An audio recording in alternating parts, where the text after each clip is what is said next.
अगर आप उत्तर भारत या इसके आसपास किसी इलाके में रहते हैं तो आपने महसूस किया होगा कि इस पूरे इलाके के इस पूरे क्षेत्र में लगातार पिछले कुछ समय से बहुत भारी बारिश, बहुत भारी वर्षा देखने को मिल रही है। मसलन अगर दिल्ली की बात करें तो दिल्ली में पिछले 24 घंटे में जो बारिश हुई थी, उस बारिश ने पिछले 40 सालों का रिकॉर्ड तोड़ दिया है। इससे पहले इतनी बारिश दिल्ली में साल 1982 में देखने को मिली थी। तो ज़ाहिर तौर पर ये जो पूरी घटना है अपने आप में बहुत ज़्यादा विशेष हो जाती है।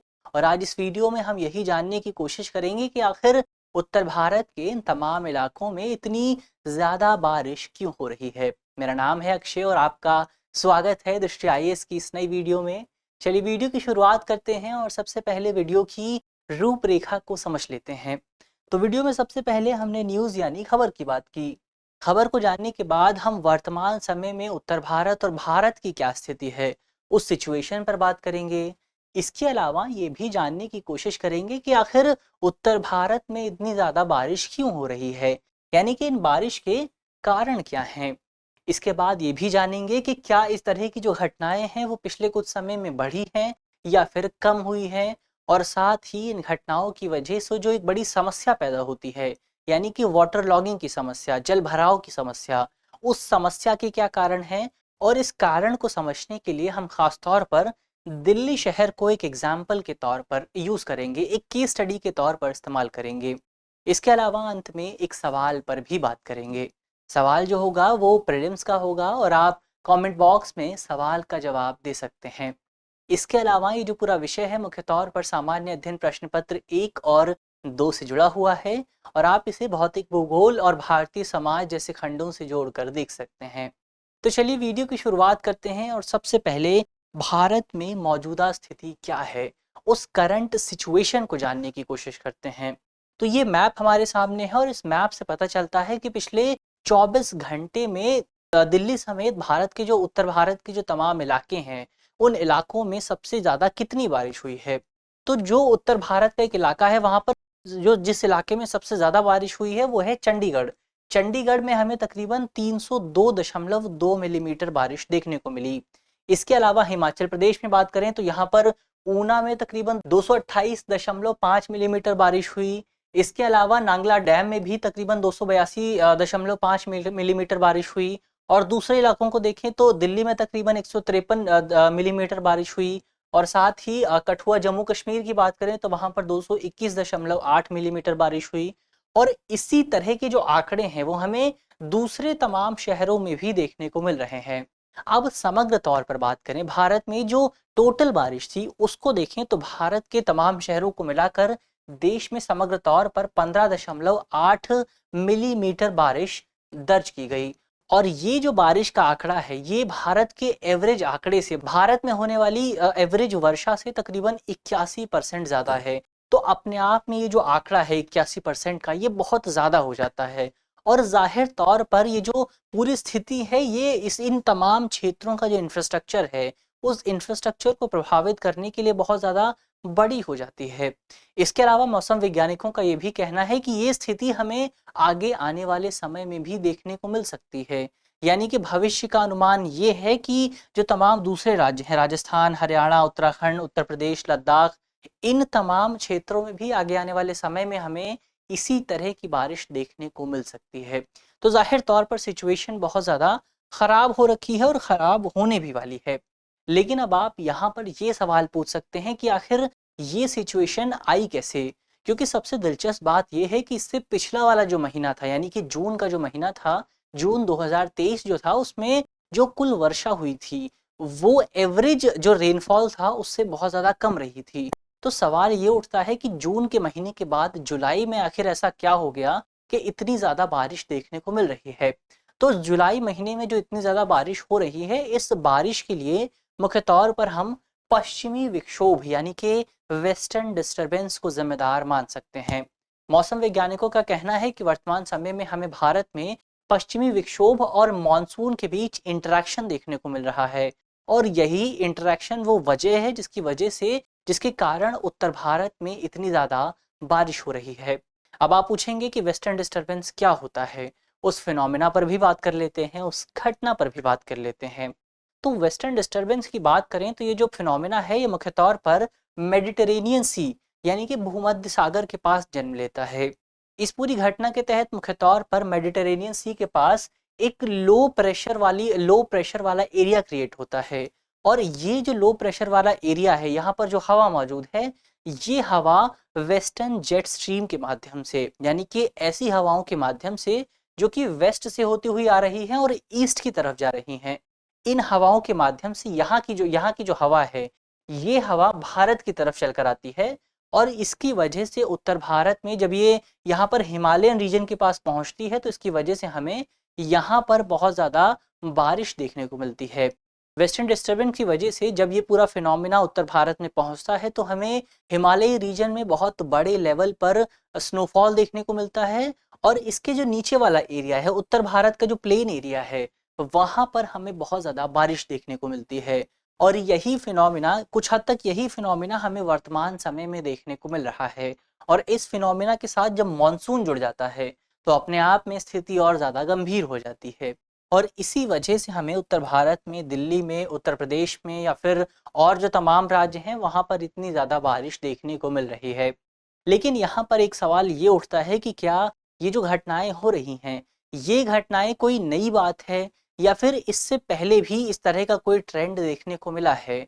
तो यहाँ पर हमें उत्तर भारत में जो देखने को मिली हैं इस तरह की रेनफॉल की घटनाएं, जैसे कि कश्मीर हो गया, चेन्नई, बेंगलुरु, पुणे, गुड़गांव, केरल, असम, बिहार, इन तमाम जगहों पर इस केवल यही यही बार नहीं है, केवल यही साल नहीं है जब पहली बार इतनी ज़्यादा बारिश हुई है।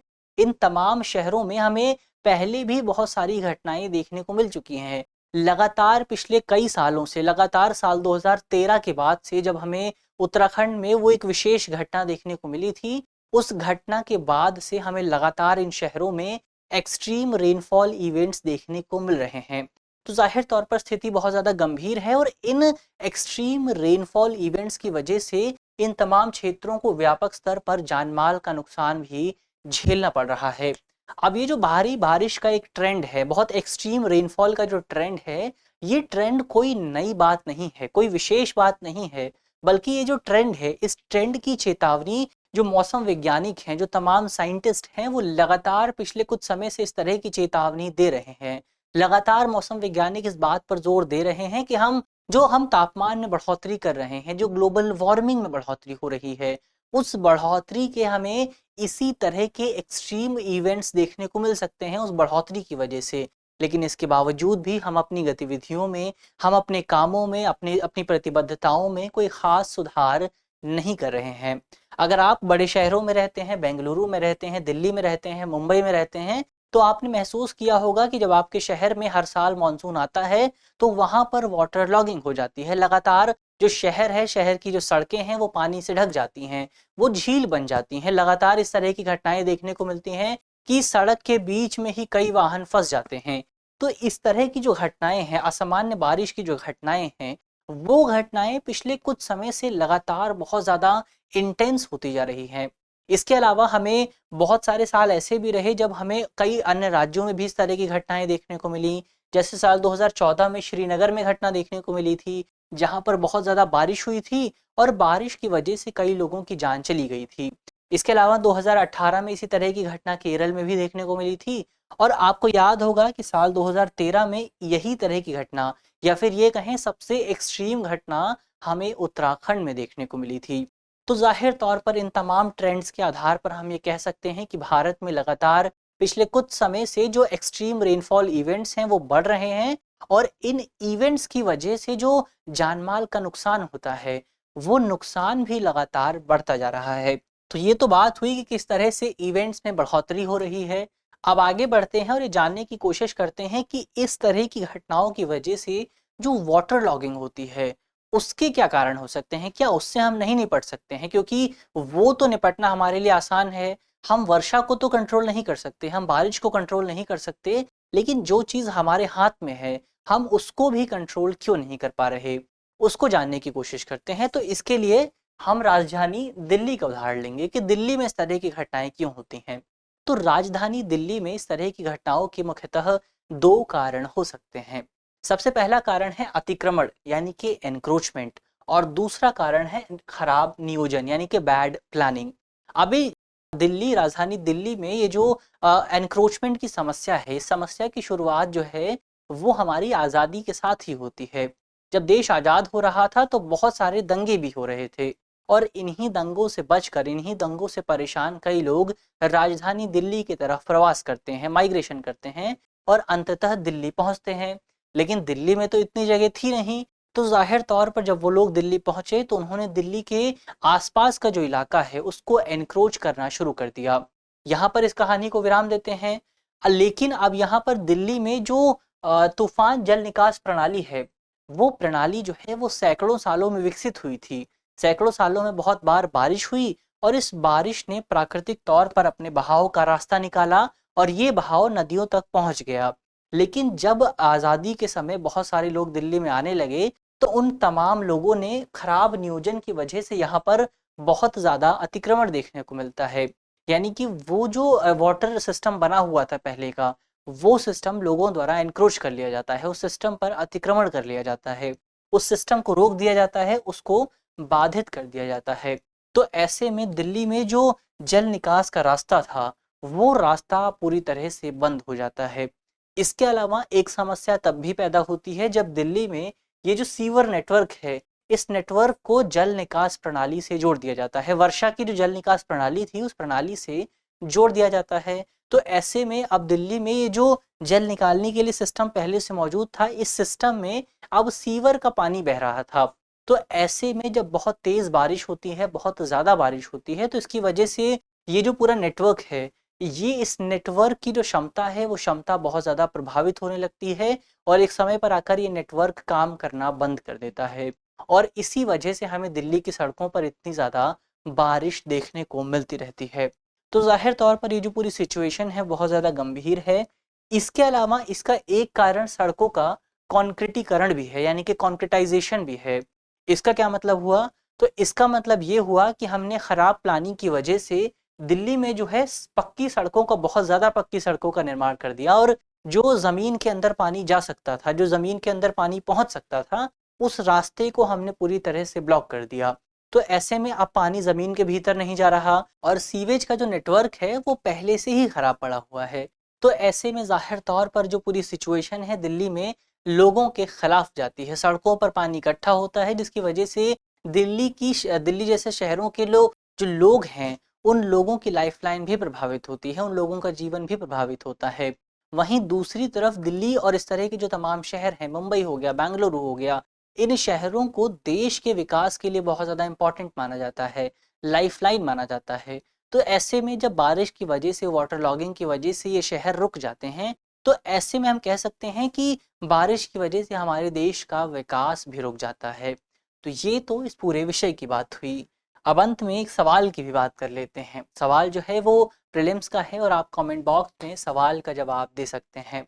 हमारा सवाल है कि पश्चिमी विक्षोभ का जन्म कहाँ होता है? हमारे ऑप्शन है, option A Antarctic, option B भूमध्य सागर, ऑप्शन सी अरब सागर या ऑप्शन डी इनमें से कोई नहीं।